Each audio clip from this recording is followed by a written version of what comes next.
Hardball Walk, Part 2, January 2. 15th, 2016. Say what? College World Series starts on Saturday. January? This is June. June June. 15, 2016. Right. How's that? Yeah. Yeah. Yeah, that'll be when we publish this, tomorrow. Yeah. So Saturday the College World Series starts. It does. We got the 2, 3, 6, 7 side of the bracket. And out of the 2, 3, 6, 7, only number 3. Only number 3. Miami is the only one that made it through. 2 was... It was a wacky weekend for Super Regionals. I mean, just people losing in weird ways and teams that should not have lost. You know, the one that amazes me is Coastal Carolina, who the Gators play.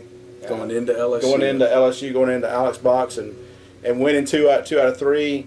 You know, there's a reason why that I think it's 76% going into this year. 2 out of 3 or 2 out of 2? Well, they won 2 out of 2, but I mean, even 2 out of 3.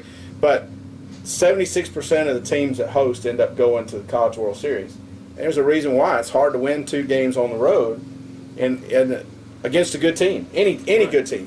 Mm-hmm. But against national seeds, it's even worse. worse. And I'll tell you, and the twist, the pressure, it's harder to no. There's not. It is not easier for the road team to win. That's what I've read that about 3 different places already. You know, well it's a lot easier for the. It's a lot easier for the visiting team because they don't have the pressure that these other. Yeah, no. Give me a break. No. You're playing at home and you've got to win 2 games. Even if they come up with a stellar pitching performance like FSU did on Game 1, at least you should win 2 out of the 3. They may not be the first 2. They may not be 1 and 3. They may be 2 and 3. But that's the old. And I'll give you the. I don't think there was a single person. And I mean, obviously, I'm a Gator fan, and we're switching sports here. That girl for Georgia doesn't hit the walk-off home run. Oh, they don't win. They're not there. Florida's in. Florida cleans house in Game 3. Florida wipes the field win in Game 3. Yeah. And that's the thing. LSU pulls out that win the other night. And Coastal Carolina, and we're not talking Coastal Carolina. No, we're talking LSU, Florida. Sure. I firmly agree with that, and I watched it until the 9th. I watched it until they tied it up, and I remember thinking, you got to send that guy to try to score, not to hold up there and tie it up, and but hey, give Coastal Carolina credit. They came back, and I went to sleep. I don't know how they won. Yeah, and on the same token, the Logan Shore game, FSU's best chance to win that Super Regional was Game 2. Absolutely, they had to beat Logan. Once they, and even though it's AJ Puck and he's not all there and everything like that, they were never in that game. Well, yeah, we talked about the umpiring being bad. I think both AJ Puck and the pitcher for Florida State both suffered by a bad umpire in the first 2-3 innings because it elevated their pitch count, and that game could have been totally different if both the starters go to the 6th inning. Yep.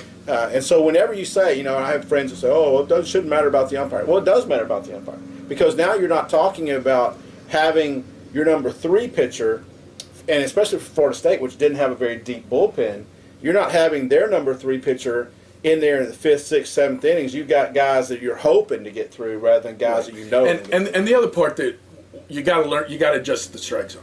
And strike zone? Yeah, that was one true. thing. There was nothing inconsistent. But I'm just saying, as a hitter, you should. Don't put yourself at the mercy of the umpire, and you got to be swinging. But as a pitcher, but even as a batter, that's crap because if I'm a batter and the strike zone is here and the strike zone should be there. Now, the first time he calls one out there, all right, and as a player when I was playing in college, I was a number 2 hitter, so I was always trying to see where the zone was. Sure. And so the umpire would call it, and I would say, is that as far as it goes?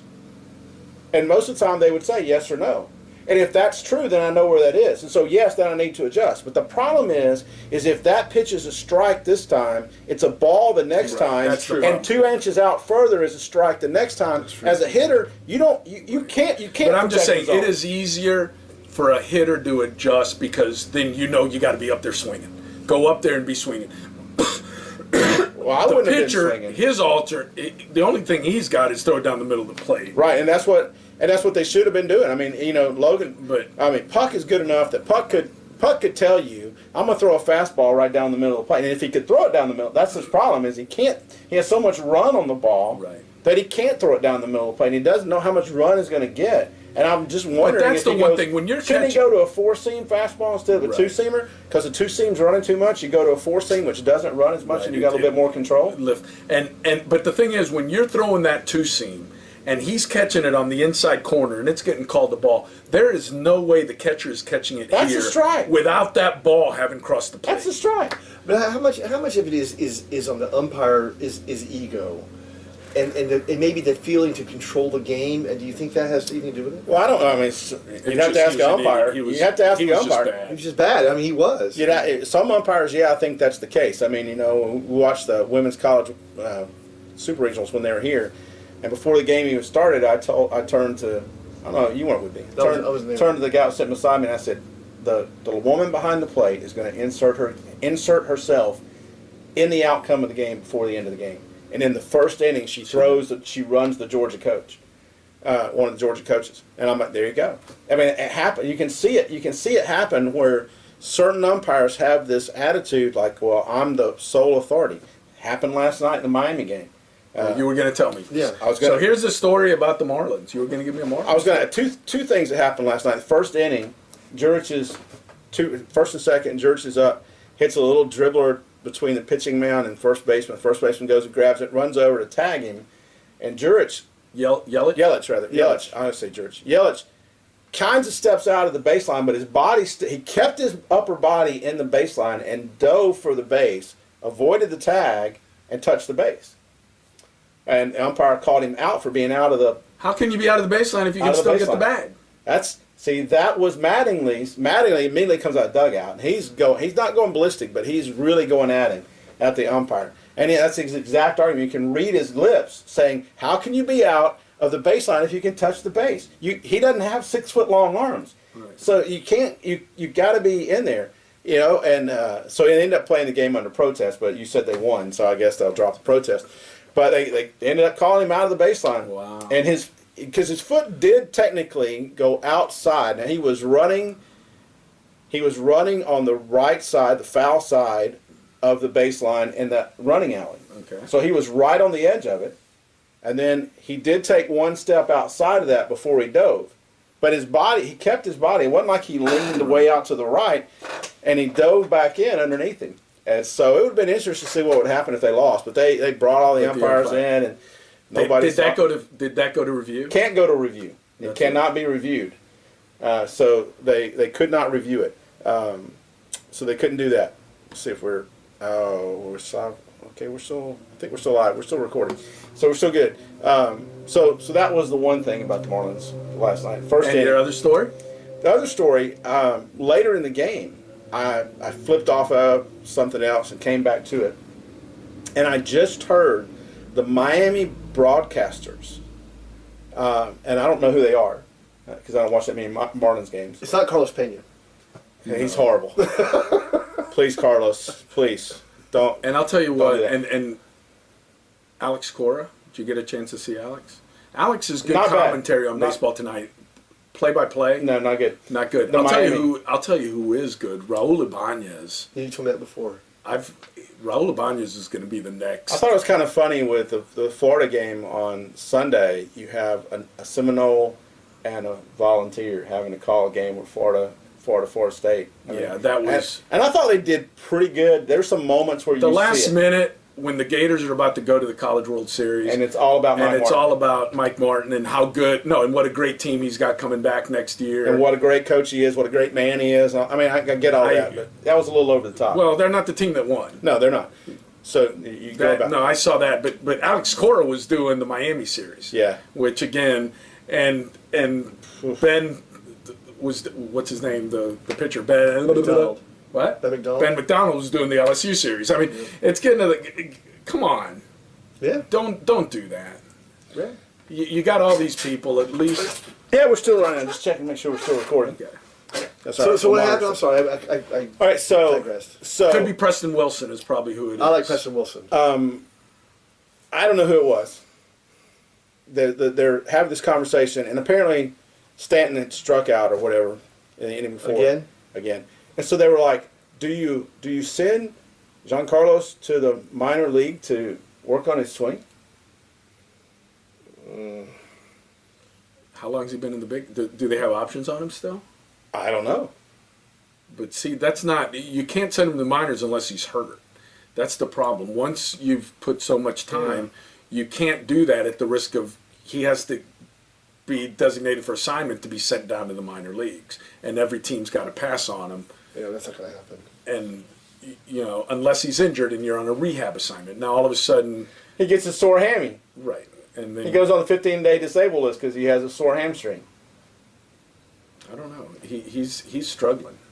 So that was the comment, and I was just like, well, I was going to ask. I was going to ask you about it because for me, if that's the face of your franchise, you don't send the face of your franchise to the minor leagues for any reason. You don't. You can't send that guy to the minor leagues. So you let him keep striking out 4 times a game? You do something. Yeah, you have. I mean, you have. What's the hitting coach telling him? Exactly. What's Mr. Bond saying? You got Barry Bonds. And I'll tell you what, he has done. Time. If you look at the batting averages of that, They're hitting well. They're hitting. Ozuna, 2 of the top 4. Oh no, and your boy Prado. Of course, anytime you leave the Braves, suddenly you're an all-world. That's exactly right. No, they're hitting, and basically it's been the Barry Bonds theory of hitting, which is so simple: swing at strikes, take balls. Isn't that amazing? And that's Barry's secret is, hey, if the pitcher wants to walk you, let him walk you. Let him walk. But what do you do when you have your main guy in a tailspin like Stanton has been in? And I'm a Stanton fan. I mean, I think he's great. Maybe that's the curse. I should go pull for somebody else. But I mean, you look at some guy. I can't think of a guy in recent memory who has seemed to just fall off the grid like swinging. He's not seeing the rotation. He is swinging at least 2 balls every at bat, whether it's in the dirt or whether it's outside. He is not swinging it. So he's pretty much doing the J.J. Swartz move because that's what J.J. was doing for the Gators. It's just shoot. He's not seeing the ball for whatever reason. What if you hang a curveball up about waist high to him? Then he hits a grand slam and ends your season. That's the case. I mean, even a bad hitter can hit one of those. It's just hanging right over the middle of the plate on a tee and says, "Hit me hard," and that's what he did. And he had a good game Sunday. I think the best at bat was Saturday night. When he, the one to right, the line drive to right field. Well, that one helped. Double. Yeah, and then he goes left on Saturday night. The back-to-back double. The second double. The second double on that one, and I think that's the at bat that may spark him to get started. And certainly on Monday he swung the bat a lot better. And so with John Carlos, if you're every other team in the National League, you're just praying that he doesn't get well against you. Right. Because he's going to get well.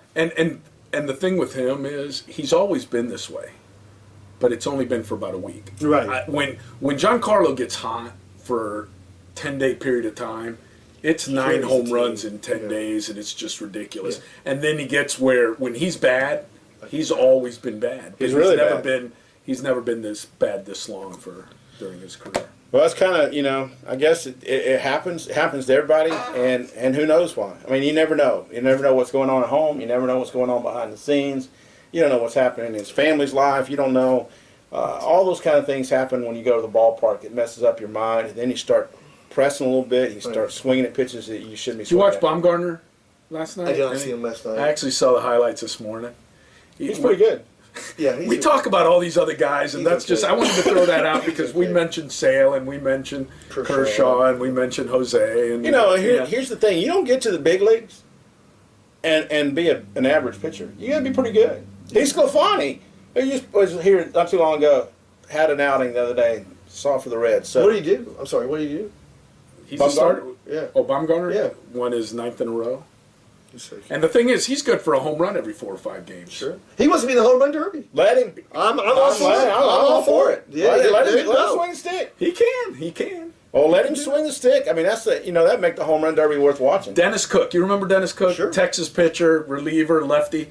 Dennis Cook was with us in '97 with the Marlins. You better hurry up. Okay, this is going to be quick. Set the major league record for most at-bats with 1,000 batting average. Oh, he went 1 for 1? The previous record was 5. So he went 6 for 6? He would pinch hit here because he was a hitter at Texas, really good, and Leland let him hit. He was 1 for 1, 2 for 2, 3 for 3, and we're late into July, early August, and he's 3 for 3, and he's had, and then all of a sudden Jim decided to start really using him as a pinch hitter, and 4 for 4, tied the major league record, and then right towards the end of the season, got another hit and broke the major league record 6 for 6 and extended it to 7 for 7. Was he not batting when he was pitching? No, he's a closer, eighth inning reliever. Okay, eighth so inning. basically, you pitched yesterday and the day before, so now you're not going to pitch today. So he's in the bench with a helmet. 7 for 7, second to last day of the season. We're in Philadelphia, and guess what? He gets out. Obviously, the record will still be going. And it's not, and the record's 5 for 5. And he actually had the record until the second to last day of the season, and he grounded out or flied out, and he finished the year 7 for 8, 875 batting average, Pretty good. but not the major league record.